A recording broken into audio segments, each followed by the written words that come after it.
Hi guys, it's me, Robbie the Shih Tzu. Welcome again sa aking vlog.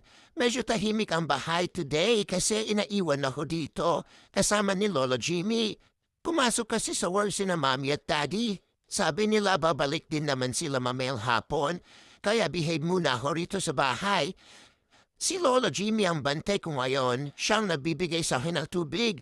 Minsan, konting treats. Kinakausap pa niya ako kahit hindi naman ako sumasagot. Pero siyempre, nakikinig naman ako. Mabait si Lolo. Pero iba pa rin talaga kapag kasama ko sina Mommy at Daddy.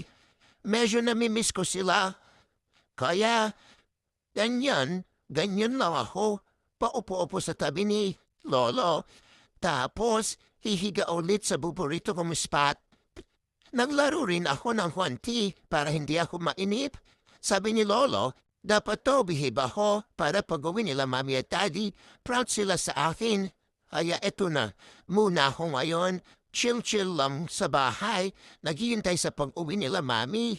Sana, pabilis lang ang oras para makapag-cuddle, makiss ko si Mommy at mayakap na rin si Daddy. Okay guys, hanggang dito na lang muna. Bye guys! Kita-kits sa aking next vlog. Maghintay mo na ako kay Mommy at Daddy. Bye-bye, see you!